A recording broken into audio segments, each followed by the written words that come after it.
What's up, everybody? Big Cobb Diesel coming at you, and I wanted to make a video today to talk about certifications. And I can't stress enough about the importance of being certified in a bunch of different aspects. Okay, so let's talk about security work. Now, like I've mentioned before, if you've been following me, I've talked about the fact that in Michigan, as a security guard, you don't need your individual license, right? That's one of the things that's different in Michigan as opposed to other states. And that's a good and a bad thing. That's a double-edged sword.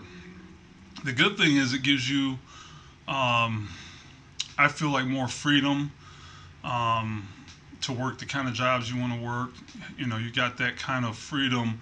But the bad side of that is because there's no requirements for certifications, you don't have to go get any. You don't have to be certified in anything. This is especially problematic for armed security guards. So that's the broad thing. And if you want to get certified as a PA 330 security guard, you can. You pay out of pocket and go through that. Depending on where you work at, if it's a PA 330 site, they will send you to that training. But if you're not working a PA 330 site and you don't want to pay that price to get the certification, the only other thing you can do is get certifications. And what I mean by that is for instance, pepper spray, right? Some of you watching this video right now are carrying pepper spray when you're at work and you've received no formal training. Now, you might be asking yourself, well, who cares? What's the big deal? Well, the big deal is that if you deploy that chemical agent, as long as you've done it legally, you won't be pressed about it by the police or a prosecutor. But we all know people sue, okay? If you deploy any force, and using pepper spray is a use of force, you're probably going to get sued. And the first thing that plaintiff's attorney is going to ask for is your training records, your certifications. Because what they're going to try to show is that because you didn't get certified in pepper spray, that you are like a cowboy. You're just out here pepper spraying people with no training. And the good thing is that it's very easy to fix. For a very nominal cost, you can get certified with pepper spray. You can also get certified with the collapsible baton. You can get certified with the taser. Of course, you can get certified with a firearm. Now, for comparison, I want to talk about police officers. People think that police officers just throw on that uniform, they put all that stuff on their uniform, and they're just out patrolling the streets, and that they can deploy this stuff, again, like cowboys. And I don't know if you guys know this or not, but that's absolutely not the case. As a law enforcement officer, they have to get certified in the use of everything that's on their duty belt. Who certifies them? Normally it's somebody within their organization who is a certified instructor or a master trainer who then can certify people going through the course. A lot of times it is in-house, meaning it is a police officer, a police training officer, or maybe even a command officer, again, who went through the master trainer certification process to then be able to put other people through the training and certify them. Now, why am I going on about this? What's the big deal? The big deal is documentation, okay? When you get certified in anything, you are demonstrating that you are taking that thing serious and that you're a professional, okay? People that aren't serious are not going to pay money to get certified in anything. People that aren't serious aren't going to do the things to show that they are a professional in their chosen field. And so if you are somebody who is a professional and who is always seeking to be more professional, you're in the right place. If you're somebody who is kind of just working security, you know, maybe it's a part-time gig, maybe it's just a short-term gig, and you're going to do the bare minimum, then you're probably going to be pretty bored with this channel. And that's okay too. You'll still learn some stuff by being here, but if you don't act on any of this stuff, then that's on you.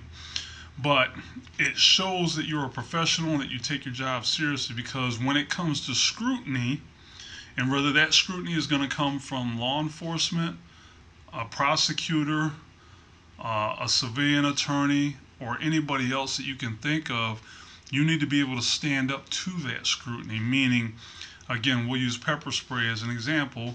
You went through the training, you got formal training in how to deploy that that use of force item, the intermediate, what would be known as an intermediate weapon.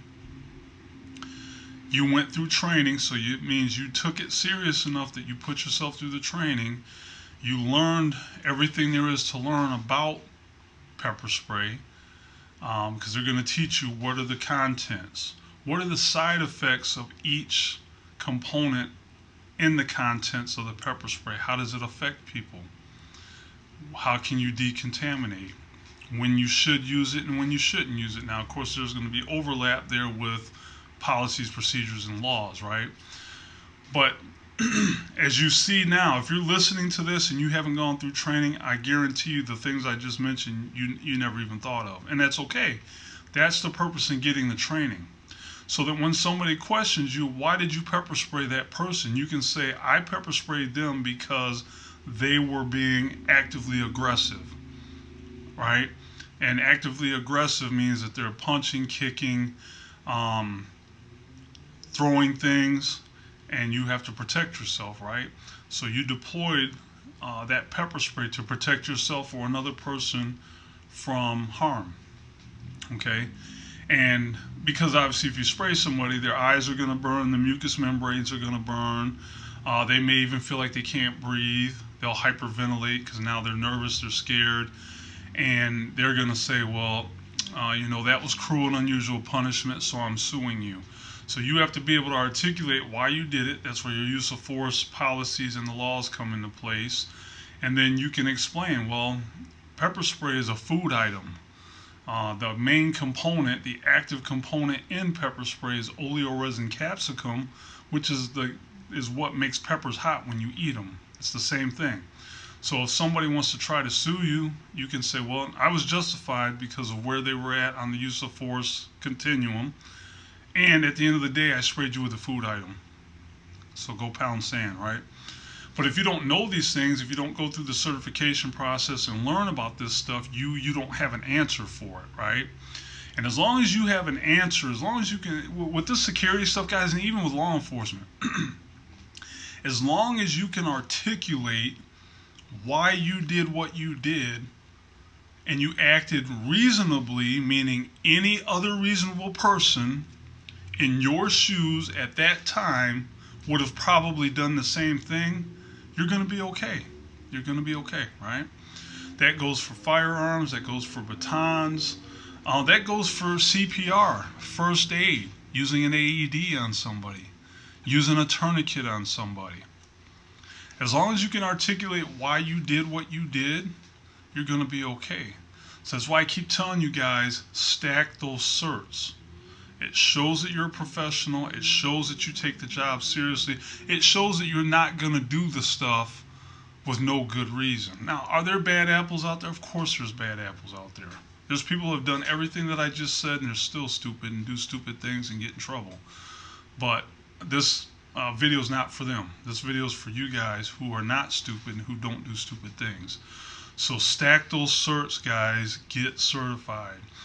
If you are trying to figure out what certifications you need, if you want to get some certifications, hit me up. I do a professional security class. It's an 8-hour class where I go over the history of security in America. I go over the legal aspect. I go over use of force. I go over de-escalation. And then we do a basic firearms. We shoot a basic firearms course of fire. And then I throw in stop the bleed. So if these are things that you have not gotten from your current job, or if you're a retired police officer or you were in the military and it's been more than 2 years since you've had any training. Any training that you've had, it is universally recognized that most training is only good for 2 years. Hence, like, the reason why when you were certified, depends. In law enforcement it's yearly, but if you're at a different security company or whatever, most trainings are considered out of date after 2 years at the most. Same thing with first aid, CPR, AED, all that stuff. So I offer all those trainings. I offer a class, that professional security class. I offer de-escalation, first aid, CPR, AED, stop the bleed, CPL, defensive firearms.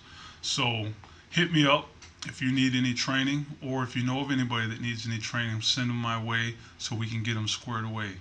In the meantime, keep your head on a swivel out there, and I'll talk to you guys soon. Cobb Diesel out.